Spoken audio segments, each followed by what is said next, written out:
محبان نبی و اہل بیت نبی عزاداران امام مظلوم کربلا، دعا ہے کہ آل محمد کا عظیم اور بہترین اللہ اس بہترین عبادت کو اپنی بارگاہ میں شرف قبولیت عطا فرمائے۔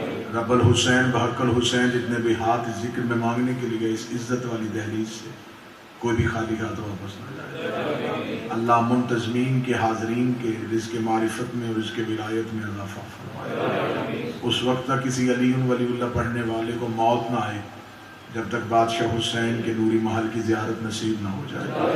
حجت دوران ضرورت زمانہ وارث خانہ پروردگار رہبر معظم سرکار حضرت ولی العصر کے ظہور میں تعاجیل فرمائے۔ ہمیں مالک کا قرب نصیب فرمائے، مولا کی دوری سے بچائے، ناصرین امام میں شمار فرمائے۔ دعائیں قبولیت تک پہنچائیں، سہارا درود کریں بلند آواز سے۔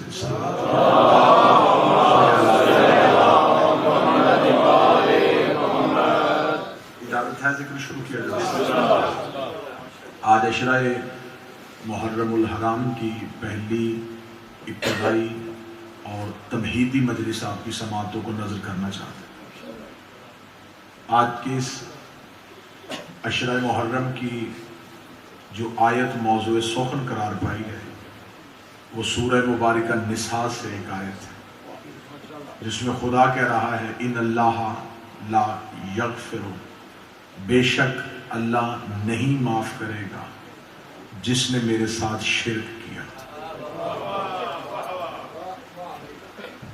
بہت اہم ہوتی ہے کسی عشرہ محرم کی پہلی اور تمہیدی مجلس، کیونکہ یہ بنیاد ہے جس پہ پورے اگلے 9 دن مسلسل بحث ہوں۔ ارشاد رب العزت ہوا کہ بے شک اللہ کسی صورت میں معاف نہیں کرے گا ان یشرک، جس نے میرے ساتھ شرک کیا۔ پہلے حصے میں خدا نے وارننگ دی ہے اور اپنی سختی دکھائی ہے۔ آیت کے دوسرے حصے میں پھر رحمت جوش ماری، اور پھر آیت کے دوسرے ہی حصے میں خدا بول پڑا وَيَغْفِرُ مَا دُونَ ذَلِكَ لِمَن يَشَاءُ، لیکن بخشا بھی جا سکتا ہے اگر میری مشیت چاہے۔ آیت کا پہلا ٹکڑا سنیے گا، خدا آیت کے پہلے حصے میں کہہ رہا ہے میں معاف نہیں کروں گا جو شرک کرے۔ پھر کہا وَيَغْفِرُ مَا دُونَ ذَلِكَ لِمَن يَشَاءُ، لیکن پھر اس کے بعد بخشش ہو سکتی ہے، لیکن پھر فیصلہ میں نے نہیں کرنا، پھر فیصلہ میری مشیت کرے گا۔ اس کا مطلب ہے کہ ہم تک آج تک یہی پیغام پہنچا تھا کہ حرف آخر فیصلے کا اختیار توحید کے پاس ہے۔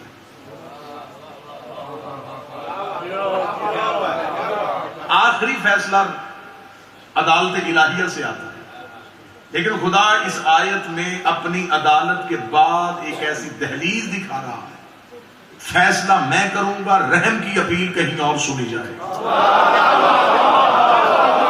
رحمت فرمائے گا، فیصلہ میرا ہوگا لیکن رحم کی اپیل کہیں اور سنی جائے گی۔ آواز کی قدرت آئی، میں تو نہیں بخشوں گا، لیکن ہاں اگر میری مشیت نے چاہا۔ میرے مالک تو کہتا ہے کہ تو ہی سزا دیتا ہے، تو ہی جزا دیتا ہے۔ پھر یہاں یہ کہنا چاہیے تھا کہ ہاں ہو سکتا ہے میں بخش دوں یا پھر میں نہ بخشوں، لیکن تو نے کہا کہ میں تو نہیں بخشوں گا۔ ان اللہ لا یغفر، بے شک اللہ نہیں بخشے گا، لیکن دوسرے حصے میں کہا کہ اگر میری مشیت نے چاہا۔ اس کا مطلب کہ اللہ اور ہے، مشیت اور ہے۔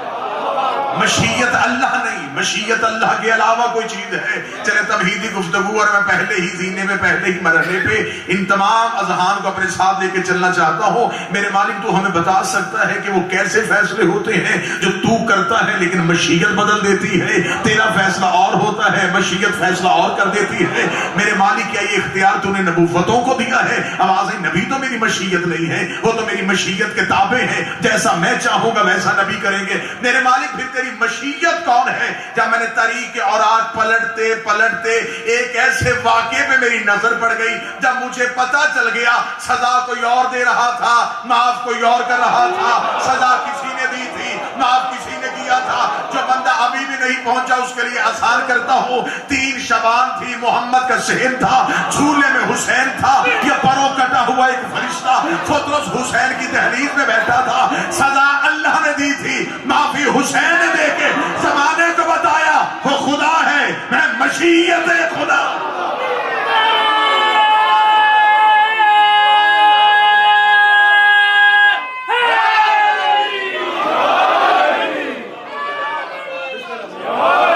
اس کا مطلب اللہ اور مشیت. فطرس کو سزا اللہ نے دی, معافی مشیت نے دی. جو اس دلیل پہ نہیں بولے اگلی دلیل اور آسان کرنے لگا ہوں. راہب کو بے اولاد توحید نے کیا.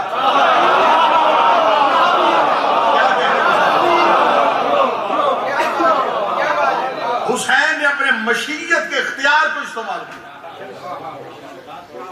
اس کا مطلب ہے کہ خدا بھی اس آیت میں کہہ رہا ہے میں شرک معاف نہیں کروں گا. لیکن اگر کسی کو اس دو واقعات سے نتیجہ حاصل نہیں ہوا, وہ کہے یہ واقعات تھے, یہ تو ہم نے پہلے بھی سنے ہوئے تھے, تو پھر کتابیں چاہو گے میں منبر پہ ڈھیر کرنے کے لیے تیار ہوں. معصوم نے سینے پہ ہاتھ رکھ کے کہا نحن مشیت اللہ, اللہ کی مشیت ہم 14 ہیں. اب اگر یہ وضاحت میں کرنے میں کامیاب ہو گیا کہ مشیت توحید 14 ہے, تو پھر مجھے آیت کا ترجمہ بدلنے دیجیے گا. اب میں آیت کا ترجمہ اگر میں آپ کو اس معیار تک لے آیا ہوں تو میں ترجمہ یہ کروں گا, خدا نے کہا میں شرک معاف نہیں کروں گا. ہاں گناہ بخشے جا سکتے ہیں اگر 14 چاہے. معافی کا اختیار 14 کے پاس. پورا اشرا میں نے پڑھنا ہے توحید اور توحید کی صفات پہ. زمانے نے شرک کی جو تعریف کی ہے وہ تعریف کیا ہے, اور اللہ مشرک اسے کہتا ہے. تو جو ہے صاحب معصوم سے پوچھا گیا, کہ شخص نے آگے پوچھا مولا کبیرہ گناہ کون سے؟ فرمایا اکبر الکبائر 7, اکبر گناہ 7 ہے, کبیرہ نہیں. اکبر کبیرہ سے بھی بڑا ہو. گناہ کبیرہ گناہ صغیرہ یہ شریعت میں لفظ لکھے گئے اور اس کا ترجمہ کیا گیا کبیرہ گناہ بڑا گناہ, صغیرہ گناہ چھوٹا گناہ. گناہ چھوٹا یا بڑا نہیں ہوتا. اب میں معصوم کا ترجمہ پڑھتا ہوں یہاں پہ. معصوم سے پوچھا گیا مولا کبیرہ گناہ کون سا ہے اور صغیرہ گناہ کون سا ہے, اور تعریف اور جملہ خود بتائے گا, یہ معصوم کی زبان سے لکھی. جو سامنے بیٹھے ہو یہ تھوڑی زحمت فرمائے گا, پڑھوانا آپ نے ہے, سننا پیچھے والوں نے. بس فرنٹ اچھا ہونا چاہیے. دین کے ساتھ بھی یہی پرابلم تھی.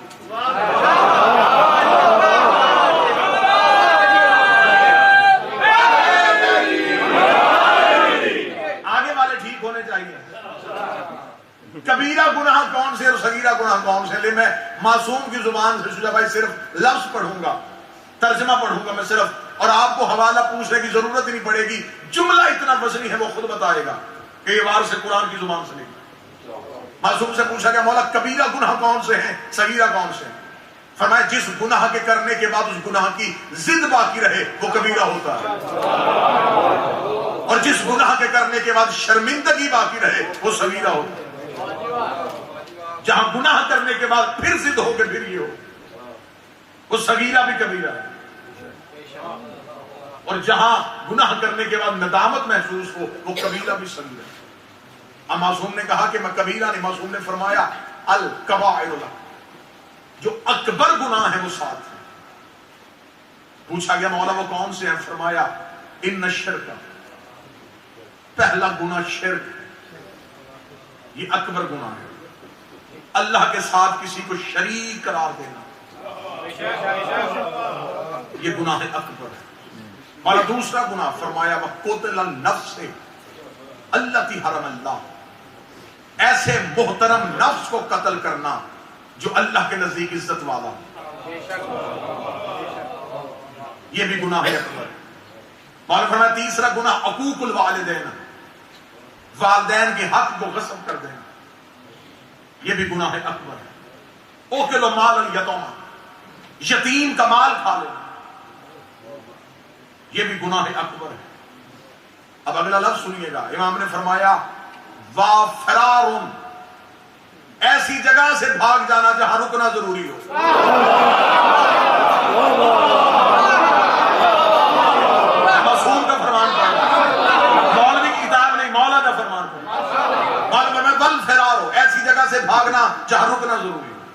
وَإِنْكَارُ حَقٌّ اہل بیت، اور اہل بیت کے حق کا انکار کرنا یہ بھی گناہ اکبر ہے۔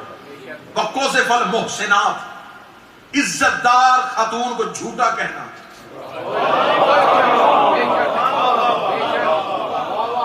یہ بھی گناہ اکبر ہے۔ اب میں ایک ایک گناہ کی تعریف پڑھتا جاؤں گا، لیکن موضوع گفتگو کیونکہ شرک ہے، تو آئیے پہلی جو امام نے کہا کہ پہلا گناہ کیا ہے؟ شرک۔ شرک پہلا گناہ ہے۔ شرک کیا ہے؟ اللہ کے ساتھ کسی کو شریک بنانا، اسے شرک ہے۔ اب آئیے ایک لمحے کے لیے میں مکمل مجمع کی توجہ چاہوں گا، اور یہاں پہلی ہی مجلس کے پہلے ہی زینے پہ ہم یہ طے کریں گے کہ شرک کا معیار کیا ہے۔ عام تعریف یہ ہوئی کہ اللہ جیسا کسی کو سمجھو وہ شرک ہے، جیسا ہمیشہ وہ سمجھتا ہے جس نے اصل کو دیکھا ہو۔ یہ بات میری مشکل ہو تو آپ مجھے کہیں کہ بات سمجھ میں نہیں، 70 دفعہ بھی پوچھیں کہ میں 70 دفعہ آسان کروں گا، لیکن پریشانی مجھے بارے میں نہیں۔ کوئی کہے کہ یہ اللہ جیسا، اس کا مطلب ہے، چلے میں مثال توحید نہ دوں، کوئی مجھے کہے کہ ایک شخص آپ جیسی تقریر کرتا ہے، اس کا مطلب ہے کہ اس نے مجھے تقریر کرتے سنا، پھر اسے پتا چلا کہ وہ بھی مجھ جیسی تقریر کرتا ہے۔ آج مولوی کہتا ہے اللہ جیسا کسی کو مانو تو شرک ہے۔ وہ کون آنکھ ہے جس نے اللہ کو دیکھا ہے؟ نہیں، شاید میں ابھی بھی نہیں سمجھا۔ خدا جیسا کسی کو ماننا اگر شرک ہے تو پھر کون بتائے گا کہ خدا کیسا؟ جو نظر میں آ جائے اسے اللہ کہتے ہیں۔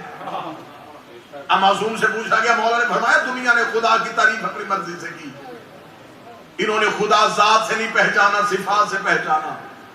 اللہ ان کے سامنے آیا، کوئی نہیں، صفتوں ان کی ظاہر ہوئی، انہوں نے صفتوں سے پہچان لیا، انہیں پتا چل گیا جو ہوائیں چلائے اسے اللہ کہتے ہیں، جو بارش برسائے اسے اللہ کہتے ہیں، جو شجر اگائے اسے اللہ کہتے ہیں، جو سمندر بہائے اسے اللہ کہتے ہیں۔ میں جب خاموش رہے گا مجھے دکھ ہوگا۔ علی نے فرمایا جن کاموں سے یہ بندے اللہ کو پہچانتے ہیں یہ کام اللہ نہیں کرتا، ان کاموں کے لیے اللہ نے فرشتے مقرر کیے ہوئے ہیں۔ ہوا فرشتہ چلاتا ہے، موت فرشتہ دیتا ہے، پانی فرشتہ جلاتا ہے، بارش فرشتہ برساتا ہے، اور جو فرشتے یہ کام کرتے ہیں وہ ہمارے دروازے پہ کبھی درزی بن کے آتے ہیں، کبھی فقیر بن کے آتے ہیں، کبھی یتیم بن کے آتے ہیں۔ لوگوں نے سمجھا اچھا تو پھر علی اپنے آپ کو خدا کہلوانا چاہتا ہے۔ علی نے سر سجدے میں رکھ کے کہا ہم اللہ بننے نہیں آئے، اللہ بنوانے آئے۔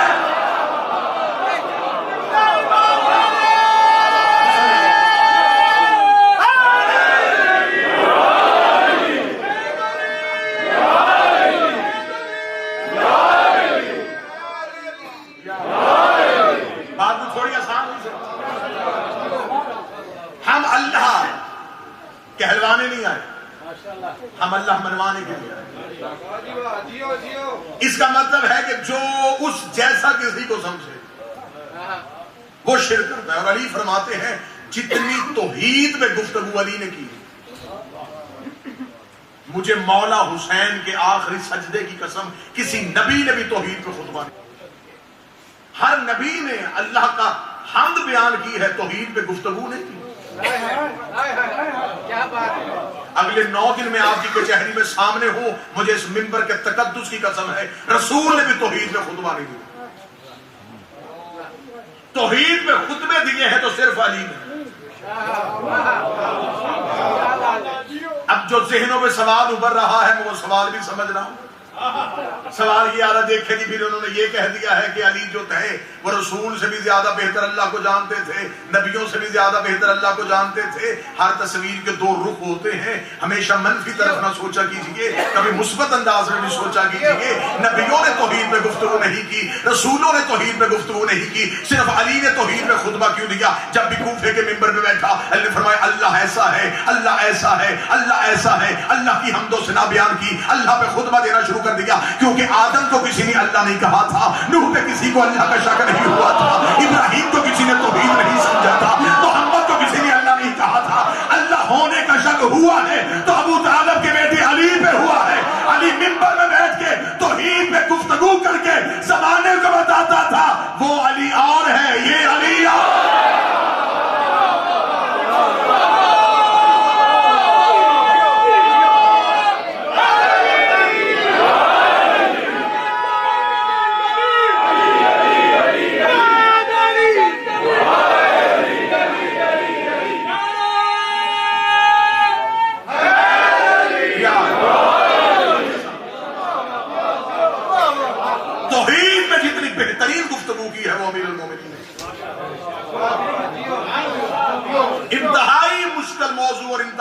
آسن انداز سے میں آپ کے سامنے کروں. شرک کیا ہے؟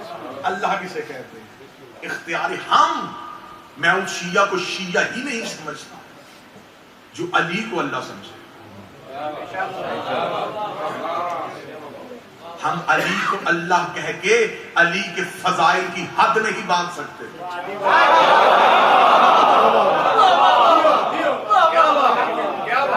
اللہ ہو کے سب کچھ کرتا رہا تو کیا فضیلت. خاموشی خاموشی کہ بندر توڑے خاموشی.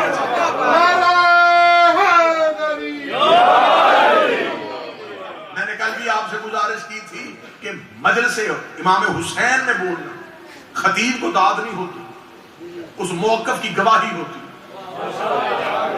کہ جو کہا جا رہا ہے میرا عقیدہ بھی ہے، اور جو کاندھے میں بیٹھا فرشتہ ہے وہ لکھ لیتا کہ اس نے گواہی دی ہے کہ یہ حق ہے. لہذا امارت کو ایک لمحے کے لیے سائڈ پر رکھ کے اپنے آپ کے اندر کے بہت بڑے انسان کا تکبر غرور ایک دفعہ اتار کے ذکر آل محمد میں موقف ولایت امیر المومنین پہ آپ بولا کیجئے. فائدہ یہ ہوگا یہاں ذکر میں آپ بولیں گے، پھر قبر میں جا کے تم چپ رہنا، تمہاری جگہ پھر علی بولے.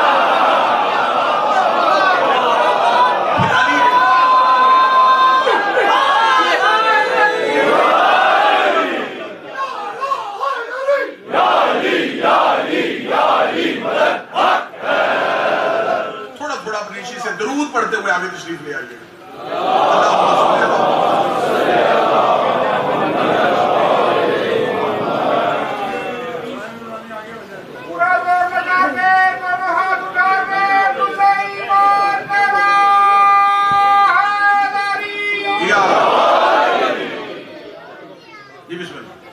جی رہا ہوں در قلندر پہ علی کی مستی میں، ایسا لگتا ہے رہتا ہوں جنت کی بستی میں.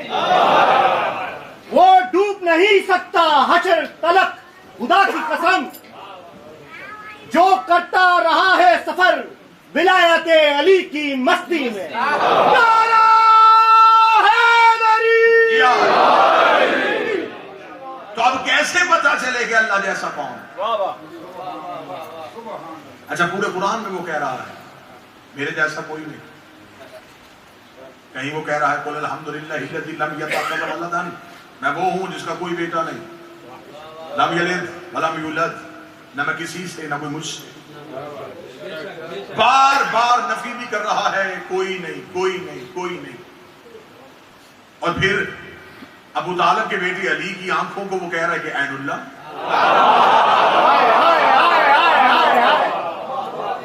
چہرے کو کہہ رہا ہے وجہ اللہ، زبان کو کہہ رہا ہے لسان اللہ. تو میرے مالک ہمیشہ پہچان تو چہرے سے ہوتی ہے. اگر تیرے جیسا کوئی ہے ہی نہیں پھر تو نے اپنا چہرہ کسی اور کو کیوں دیا؟ اب بات نتیجے کی ظاہر میں آنے لگی اور میں ایک ایسی گلی میں گھسنے لگا ہوں جس میں آپ نے اپنی ذمہ داری پہ سفر کرنا.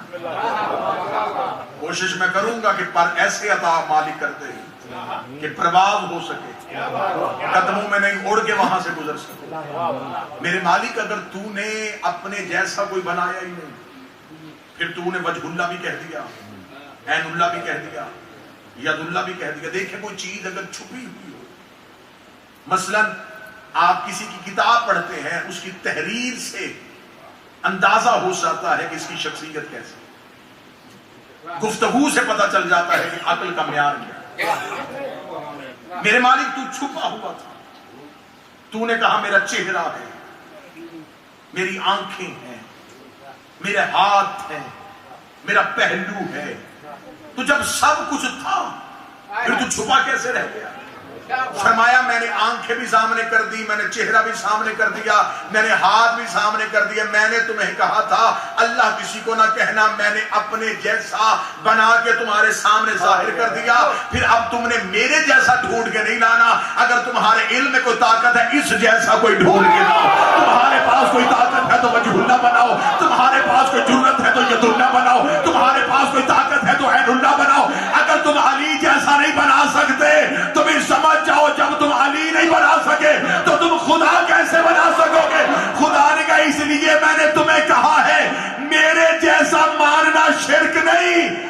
علی کے مقابلے پہ مارنا شرک ہے.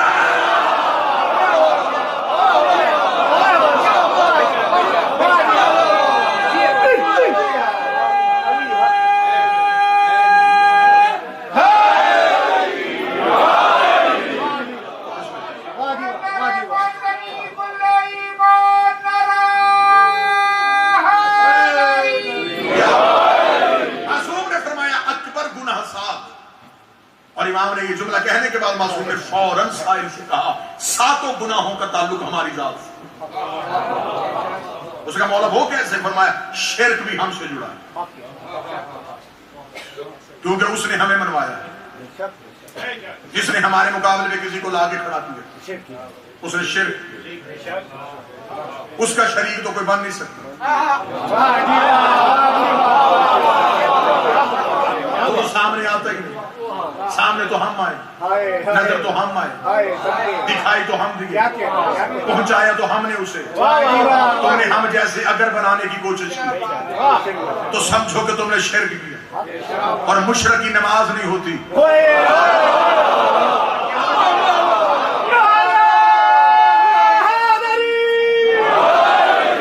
اب پتا چلا کہ علی ولی اللہ ضروری کیوں ہے. جس کی زبان ولایت علی چکھ لیتی ہے وہ مشرک نہیں بن سکتا, کیونکہ علی اور اللہ کے درمیان ولی ہے. ولایت اختیار ہے علی اور اللہ کے مابین. امام نے فرمایا ساتوں گناہوں کا تعلق ہماری ذات سے. اس کا مولا پہلا گناہ فرمایا شرک جو کرتا ہے ہمارے مقابلے میں جب کسی کو لاتا ہے تو وہ شرک کرتا ہے, اکبر گناہ کرتا ہے. اس کا مولا دوسرا گناہ کیا تھا؟ فرمایا عقوق الوالدین, ماں باپ کے حق کو غصب کرنا. اس کا مولا یہ گناہ آپ سے کیسے جڑا ہے؟ امام نے فرمایا باپ فرعون ہو تو فرما برداری واجب نہیں.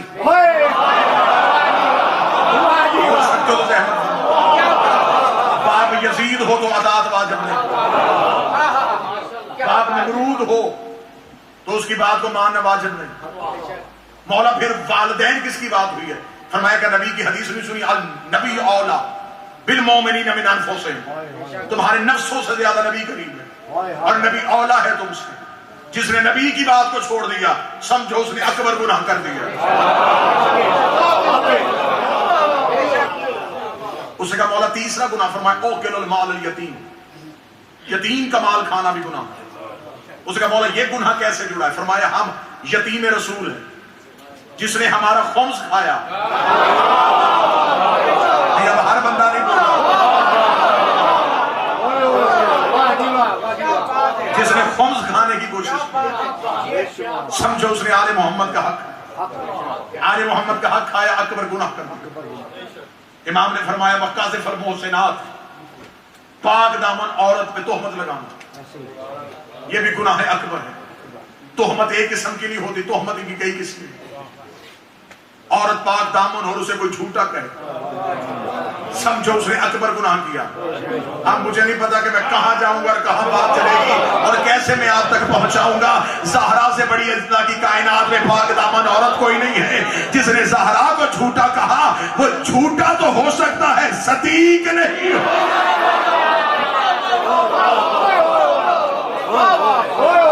گناہ اکبر.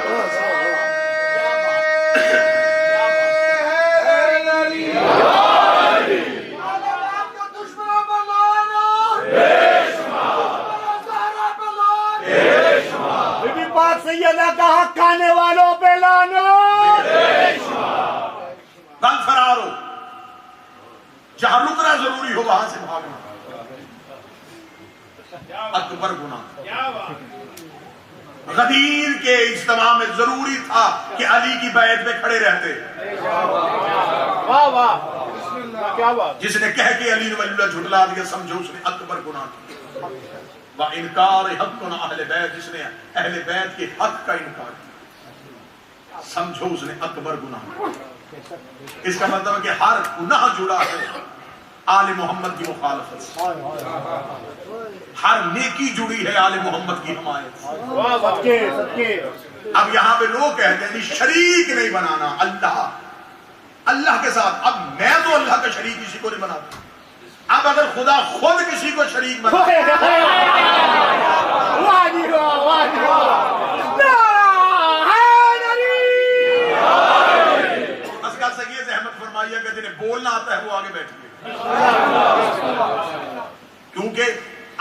منحصر ہوتا ہے سینے سے کوئی چیز نکال.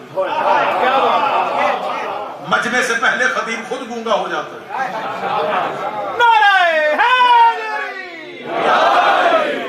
اب خدا خود کسی کو شریک بنائے تو اب یہ اتنا مجمع انصاف کرے گا کیا میرا قصور کوئی؟ آئیے قرآن کی آیت پڑھتے ہیں.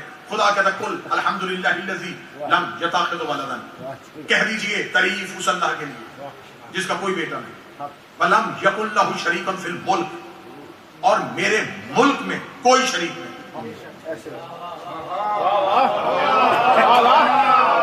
میں اپنی سلطنت کا مطلق العنان بادشاہ ہوں.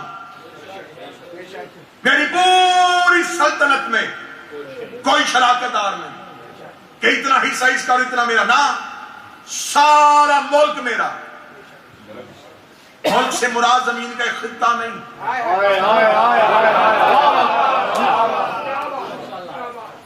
خدا کہتا ہے کہ ہم نے سلیمان کو ایک ملک عظیم دیا تھا, صرف ایک ملک. خدا کہتا میں پورے ملک کا اکیلا بادشاہ ہوں, کوئی میرا شریک نہیں. لم یکن لہ شریک فی الملک, میرے ملک میں میرا شراکت دار کوئی نہیں. میرے مالک تو نے کہہ دیا, ہم نے مان لیا سارا ہی تیرا ہے. مالک تو ہے, جس کا ملک ہو اسے مالک کہتے ہیں. میرا مالک تو مالک, زمینیں تیری, آسمان تیرے, جنت تیری, قرآن تیرا, کائنات تیری, ہر چیز کا مالک تو ہے. میرے مالک اب ہمیں اجازت ہے کہ ہم کہیں اللہ ہی مالک ہے, اللہ ہی مالک ہے, اللہ ہی مالک ہے. جب میں نے قرآن پڑھتے پڑھتے پھر ایک آیت میں نظر پڑی, سورہ آل عمران میں خدا نے کہا قل اللہم مالک الملک, کہہ دیجئے تمہارا اللہ ہی مالک ہے. تؤتی الملک من تشاء, پھر وہ جسے چاہتا ہے ملک عطا کر دیتا ہے. وہ جسے چاہتا ہے اسے ملک عطا کر دیتا ہے. میرے مالک تو نے تو کہا بادشاہ تو ہے, فرمایا جس سے میں چاہوں میں عطا کر دیتا ہوں. اس کا مطلب ہے اب مجھے نہیں پتا اس نے کسے عطا کیا ہے, لیکن یہ نشانی ہے اس نے جسے بھی عطا کیا ہے اسے وہ خود چاہتا ہے. نہیں, اس معیار میں آنا. اس کا مطلب ہے اللہ کا ملک جس کے پاس ہے اس کی نشانی یہ ہے وہ ہی اللہ کو نہیں چاہتا, اللہ بھی اس کو چاہتا ہے. اس کا مطلب ہے کہ یہ مالک رضی اللہ تو ہو نہیں سکتے, کیونکہ رضی اللہ کے لیے تو ہم خود کہتے ہیں کہ تو راضی ہو جا, جس کے لیے ہم مانگے کہ تو راضی ہو جا. اس کا مطلب کہ وہ تو مالک نہیں, رضی اللہ تو ہو نہیں سکتے. میرے مالک پھر وہ کون ہیں جنہیں تو چاہتا ہے, وہ جن کو تو چاہتا ہے وہ کون ہے, ہمیں وہ بندے بتا دے, ہمیں پتہ چل جائے گا. تیرے ملک کے مالک وہ ہیں جنہیں تو چاہتا ہے. سورہ آل عمران ہی بول پڑی, قل ان کنتم تحبون اللہ فاتبعونی یحببکم اللہ. ان سے کہہ دے کہ یہ تیری اتباع کریں. اگر انہوں نے تیری اتباع کی پھر انہیں مجھ سے محبت کرنے کی ضرورت نہیں, اللہ انہیں خود چاہنا شروع کر دے.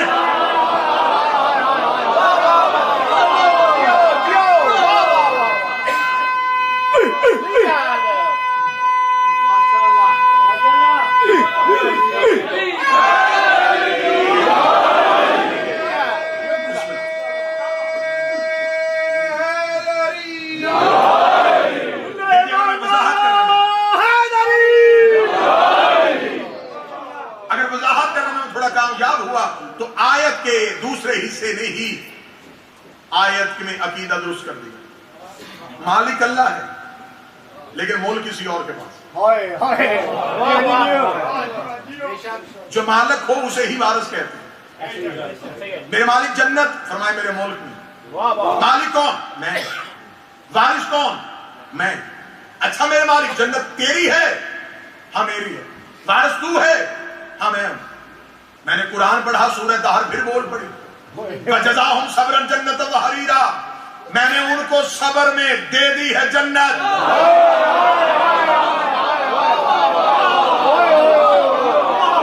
اور یہ دنیا کا دستور ہے، جو گھر کا مالک ہو چابی اس کے پاس ہوتی ہے.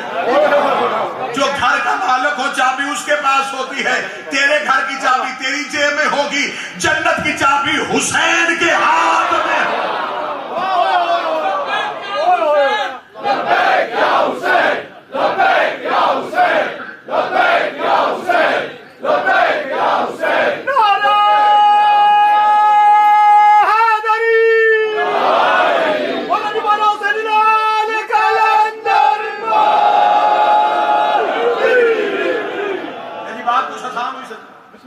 مالک وہ، ملکیت اس کے پاس جسے وہ چاہتا. جنت کا وارث وہ تھا، دے دی آل محمد کو.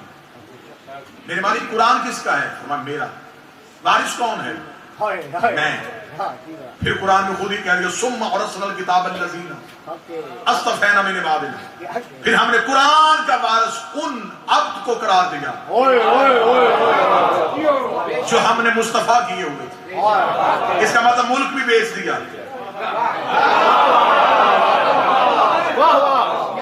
جنت بھی دے دی. اچھا، جنت اور ملک دینے سے زیادہ مشکل تھا قرآن کا وارث بنانا. قرآن ہے توحید کی گفتگو. میں اپنی چیزیں تو کسی کے ہاتھ بیچ سکتا ہوں، اپنی گفتگو کسی کے ہاتھ نہیں بیچ سکتا. میں اپنی چیزوں کا مالک تو کسی کو بنا سکتا ہوں، لیکن یہ نہیں کر سکتا کہ میں کہوں یہ جو بھی بولے گا یہ نہیں بولے گا.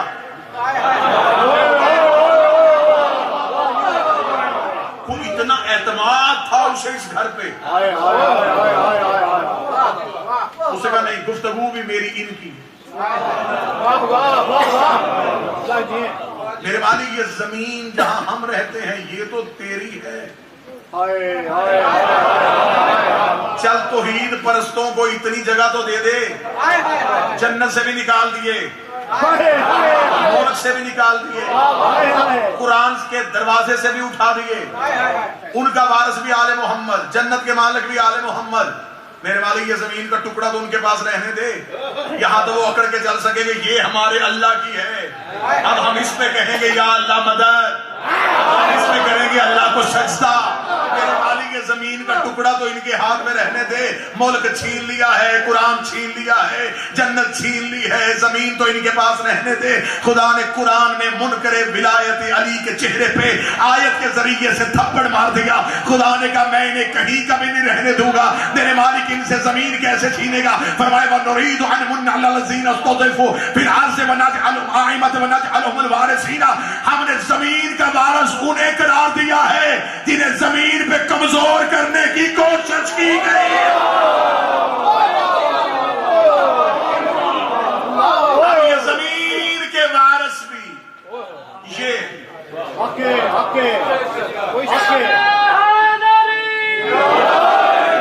مجھے بول کے بتائے کہ نماز ہوا میں ہوتی ہے، زمین پہ. مولوی کے شریعت سمجھنے والے مولوی کے سر پہ قرآن رکھ کے پوچھو، غصبی جگہ پہ نماز نہیں ہوتی. زمین ہے آل محمد کی ملکیت. نماز پڑھنے سے پہلے آل محمد کا حق ادا کر. میرے مالک یہ حق کیسے ادا ہوگا؟ فرمایا ہم پہ درود پڑھتا جا، دشمن پہ لعنت کرتا جا.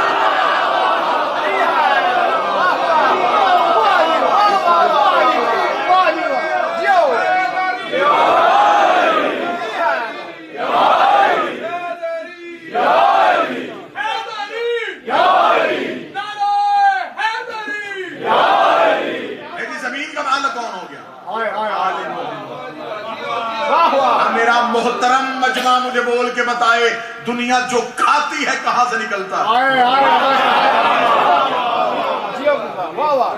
زمین سے. تو یہی تو ہم تمہیں کہہ رہے تھے کہ ہم علی کا کھاتے ہیں.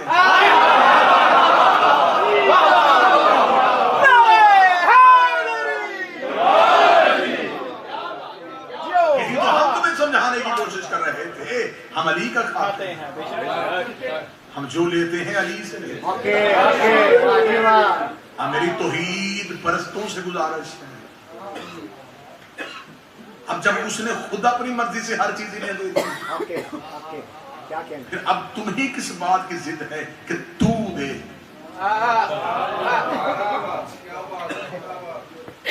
وہ کہتا ہے نحن نحیی الموتى, ہم مارنے کے بعد زندہ کرتے ہیں,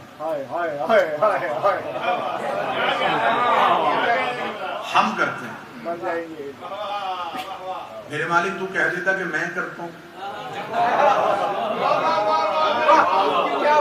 سورہ یاسین میں خدا کا نق تو وہ ہم لکھتے ہیں.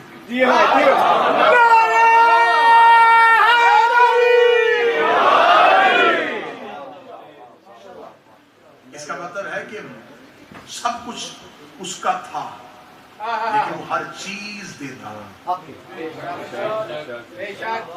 اب اس نے مالک بنا دیا, انہیں زمین کے وارث یہ ہیں, قرآن کے وارث. اچھا میرے مالک, تو نے تیری محبت کا تقاضا تھا, تو نے ہی بنائے تھے, تو نے ہی مالک قرار دے دیے, محتاج کر دیا انسانیت کو ان کا کہ مجھ تک سیدھا نہیں پہنچنا. ان کی تحریش پہ آؤ, یہ چاہیں گے تو بخشیں گے, یہ چاہیں گے تو رزق دیں گے, یہ چاہیں گے تو بیٹے دیں گے, یہ چاہیں گے تو زندگی دیں گے. اس کا عقیدہ میرے ساتھ ہر چیز ان کے پاس ہے. رزق مانگنا تو ان سے مانگنا, اولاد مانگنا تو ان سے مانگنا. دیں گے یہ, اختیار میں نے انہیں دیا ہے, عطا یہ کرتے ہیں, یہ دیتے ہیں, میں خوش ہوتا ہوں کیونکہ یہ میرے دیے ہوئے سے دیتے ہیں.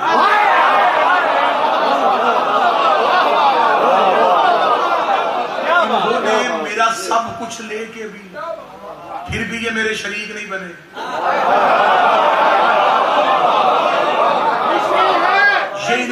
ابن علی کی ادائیگی مشکل ہے, قرض ابن علی کی ادائیگی. ارے قدرت کو پھر ادھار نہ لینا پڑے کہیں, جنت تو کچھ نہیں, مجھے ڈر ہے کہ حشر میں اللہ کو اپنا عرش نہ دینا پڑے کہیں.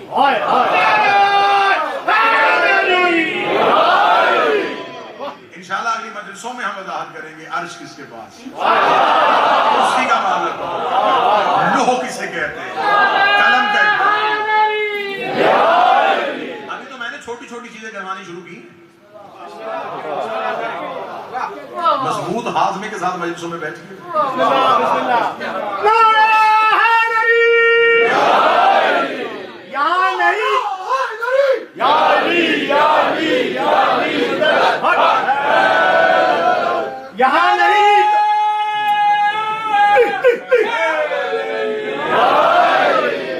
یہاں نہیں تو وہاں برادر علی علی بولنا پڑے گا.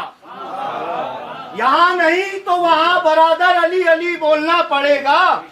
وہ چاہے ہنس کر یا منہ بنا کر علی علی بولنا پڑے گا. اے نام حیدر سے جلنے والے, تجھے یہ شاید خبر نہیں کہ روزے محشر قدم قدم پر علی علی بولنا پڑے گا. نعرہ حیدری. میرے بھائی تو نے ہر چیز کا اختیار انہیں دے دیا, چل تیری محبت ہے, تو نے ہی اپنی مرضی سے دیا. میرے مالک جب ہم یہاں سے گزر جائیں گے پھر آگے تو ہی ہے نا.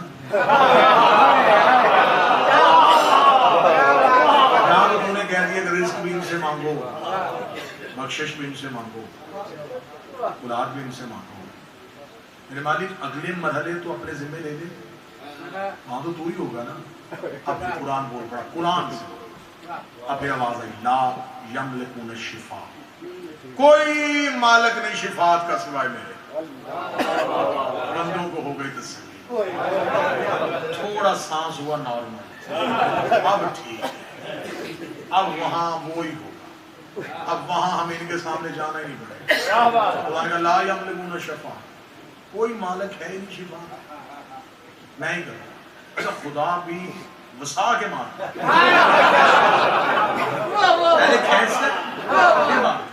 لا یملکون الشفاء, کوئی مالک نہیں شفاعت کا. بندے بڑے خوش ہوئے,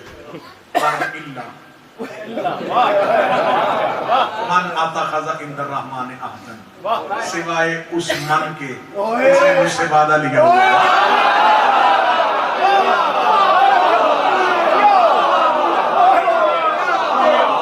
میرے مالک یہ کون ہے؟ فرمایا کوئی مالک نہیں الا مگر من، سوائے اس من کے۔ اتخذ عند الرحمن عہدا، اس نے اللہ سے وعدہ لیا ہوا، اللہ نے اسے وعدہ دے دیا کہ ٹھیک ہے پر تو ہی شفاعت کرنا۔ میرے مالک یہ من کون ہے؟ نام بتا۔ فرمایا یہ توحید کا طریقہ کار ہے، میں صفات بتاتا ہوں۔ نام کبھی قدرت نے واضح کیا ہی نہیں، ہمیں نشانیوں سے ڈھونڈنا پڑے گا۔ جس میں من پھرتا ہے اسے پہچان لو کہ یہ وہی ہے جس نے شفاعت کرنا۔ میرے مالک یہ ہمیں من ڈھونڈنا پڑے گا۔ الحیدر ٹرسٹ ہے، یکم محرم ہے، پہلی مجلس ہے، اکٹھے ہو گئے ہیں سارے مومنین، آج ہمیں من دیکھنا ہے۔ بتا دیں وہ من کون ہے؟ ہم نے قرآن کے دروازے پہ دستک دی، قرآن کا در کھلا، ایک آیت نے سر اٹھایا، اس آیت نے کہا میرے پاس بھی ایک من چھپا ہوا ہے، اگر اس میں سے ڈھونڈ سکتے ہو تو اس میں سے ڈھونڈ لو۔ ہم نے قرآن سے کہا وہ من کون سا ہے؟ قرآن سے آواز ہے یومئذ لا تنفع شیء الا من اذن لہ، ایک دن آئے گا کوئی چیز فائدہ نہیں دے گی سوائے اس من کے جسے اللہ نے اجازت دے رکھی ہے، سوائے اس من کے جسے اللہ نے اجازت دے رکھی ہے۔ میرے مالک ابھی بھی من سمجھ میں نہیں آ رہا، یہ تو نے پھر من کہہ دیا ہے، آخر یہ من کون ہے؟ یہ من کس نبی کو کہتے ہیں؟ یہ ہم نے کس کے دروازے پہ جانا ہے؟ شفاعت اس نے کرنی ہے، بخشش اسی نے کروانی ہے، یہ من کون ہے؟ پھر میں نے قرآن کی چوکھٹ پہ آیا، میں نے قرآن کی چوکھٹ پہ ماتھا رکھا، میں نے کہا تو علی کا قصیدہ ہے، میں علی کا نوکر ہوں، تو حسین کی تحریز پہ آیا ہے، میں حسین کا عزادار ہوں، مجھے صرف اتنا بتا دے یہ من کون ہے؟ قرآن کا سینہ پھر کھلا، ایک آیت نے پھر اپنا سر اٹھایا اور آیت نے بول کے کہا کل کفا باللہ شہیدا بینی و بینکم ومن عنده علم الکتاب، تیری گواہی کے لیے ایک میں آؤں گا، ایک وہ من آئے گا جس کے پاس کتاب کا علم ہے۔ میرے مالک ابھی بھی من سمجھ میں نہیں آ رہا، یہ تو قیامت کا مرحلہ ہے، ہمیں کیا پتا وہاں کون اٹھے گا؟ آواز ہے اچھا تو پھر آؤ تھوڑی دیر کے لیے مکے کے شہر میں آؤ، میں وہاں تمہیں من دکھا دیتا ہوں۔ میرے مالک وہاں کون من رہتا ہے؟ آواز ہے وَمِنَ النَّاسِ مَن يَشْرِي نَفْسَهُ ابْتِغَاءَ مَرْضَاتِ اللَّهِ، اور انسانوں میں ایک ایسا من بھی ہے جو سو کے مرضیاں خرید لیتا ہے۔ میرے مالک ابھی ہمیں رات کا اندھیرا تھا، مکے کی گلیاں تھی، ابھی ہمیں من نظر نہیں آیا، فرمایا ابھی بھی من نظر نہیں آیا، میرے مالک ابھی بھی من نظر نہیں آیا، فرمایا چہرہ بتاؤ پہچان جاؤ گے؟ میرے مالک پہچان جائیں گے۔ اب پھر سورت بولی کل من علیہا فان ویبقی وجہ ربک ذی الجلال والاکرام، ایک دن آئے گا ہر چیز ہلاک ہو جائے گی سوائے اس کے جسے اللہ کا چہرہ کہتے ہیں، جسے توحید کا چہرہ کہتے ہیں۔ نہیں میرے اللہ ابھی بھی من سمجھ میں نہیں آیا، فرمایا پھر میں آیت پڑھ دیتا ہوں وَمَنْ ذَا الَّذِي يَقْرِضُ اللَّهَ قَرْضًا حَسَنًا، اور ایک ایسا من بھی ہے جو اللہ کو قرضے دیتا ہے۔ میرے مالک مجمع چپ ہے، انہیں من دکھانا ہے، آج یکم محرم انہیں بتاؤ من کون ہے؟ فرمایا بندے اکٹھے کر، غدیر کے چوک میں کھڑے کر، میں پرانوں کا ممبر بناتا ہوں، نبی سے کہتا ہوں انہیں من دکھا بھی من سنا بھی۔ نبی نے ہاتھ پکڑ کے کہا من کو دبا۔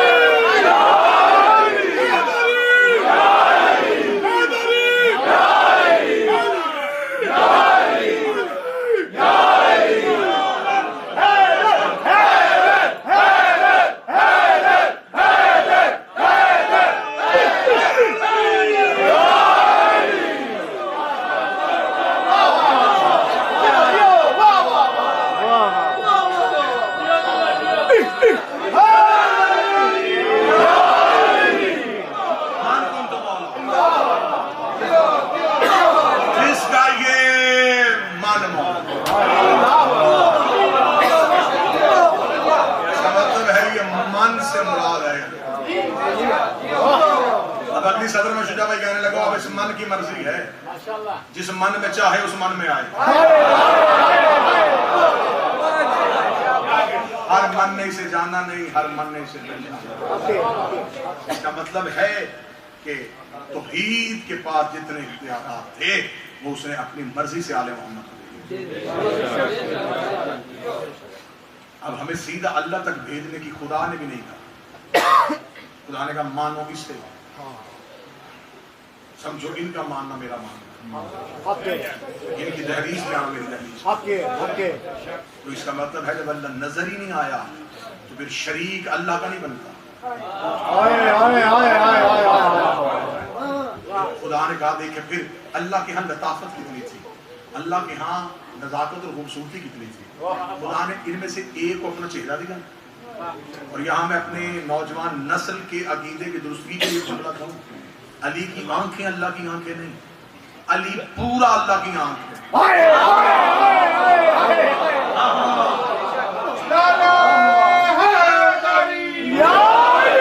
علی کی آنکھیں عین اللہ نہیں, علی عین اللہ, علی سارا اللہ کی آنکھ ہے. اب اگر کفر کے کمان میں شرک کا تیر نہ آئے تو میں جملہ ہدیہ کروں, سر سے لے کے پاؤں تک علی اللہ کی آنکھ ہے. علی کی اپنی مرضی ہے, چاہے ہاتھ سے دیکھے چاہے پاؤں کے تلے.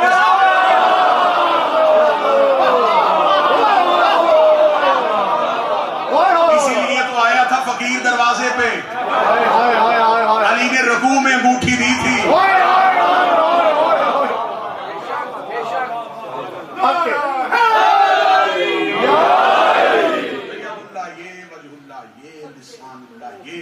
اللہ کی اتنی لطافت تھی, اس نے چہرہ ایک کو دیا, ایک کو آنکھیں دی, زبان, ہر چیز کا مالک بنایا.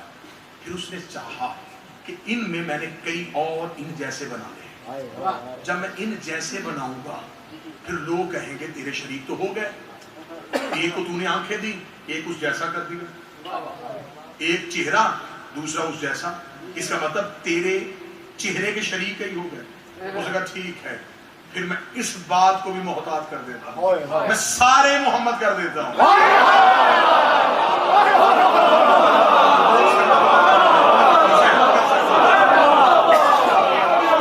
سارے محمد کر دیتا ہوں, میں سارے علی کر دیتا ہوں. اب ان میں کوئی فرق نہ ڈالنا, ان میں بڑا چھوٹا کوئی نہیں, یہ سارے ایک ہیں. ان ایک کے جو آخری کے مقابلے پہ آئے بالکل ایسے ہی جیسے پہلے کے مقابلے. جس نے پہلے کا انکار کیا وہ بھی کافر, جس نے آخری کا انکار کیا وہ بھی کافر. پہلے کی محبت بھی واجب, آخری کی محبت بھی واجب. یہ سارے کے سارے محمد, یہ سارے کے سارے فضیلت توحید دیتی رہی, مصیبت امت دیتی.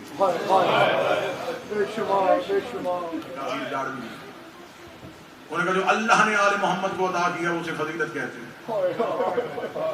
جو امت نے آل محمد کو عطا کیا اسے مصیبت کہتے ہیں. وہ فضائل دیتا رہا, امت مصائب دیتی. آج یکم محرم ہے, شیعہ نذاکر کا محتاج ہے. اگر اپنے گھر کے کسی کمرے میں بند دروازہ کر کے آنکھیں بند کر کے تھوڑی دیر کے لیے, ایک لمحے کے لیے اپنے آپ کو خیالات کی دنیا میں لے کے جاؤ تو تھوڑی دیر کے بعد تمہیں حسین کی سسکیاں سنا, تمہیں 40 بند دروازے دکھائی دیں گے, تمہیں ہاتھ ملتے ہوئے عباس دکھائی دیں گے, تمہیں دہلیز پہ روتی ہوئی سغرا سنائی دیں. بات شفاعت کی ہوئی تو مصیبت میں بھی شفاعت کا ذکر ہے. عالم ارواحین تھی, روحوں کی دنیا تھی, ابھی زمین خلق نہیں ہوئی, آدم کے سر پہ تاج خلافت نہیں آیا. ارواح معصومین سے توحید نے خطاب کرتے ہوئے کہا ساری روحیں عرش پہ جمع ہوں. عرش پہ جمع ہوئی, معصوم فرماتے ہیں عرش کے نیچے ایک منبر تھا, آوازیں سن, نور کے منبر کے اوپر ایک تاج پڑا ہوا ہے, اس تاج کو میں نے تاج شفاعت قرار دیا. جو نبی چاہے اس تاج کو اپنے سر پہ رکھنا وہ رکھے, لیکن اس تاج کے ساتھ میں نے نور کے قلم سے چند تحریریں شرط کی صورت پہ لکھی. وہ ورق پلٹتے جاؤ, آخری ورق پہ جا کے وہ اپنے دستخط کرے اور تاج شفاعت اپنے سر پہ رکھ لے. آدم اس تحریر کے قریب گیا, آدم نے پہلا صفحہ پڑھا, آدم کانپتا ہوا واپس آ گیا. نوح اس کے قریب گیا, نوح روتا ہوا پلٹ آیا.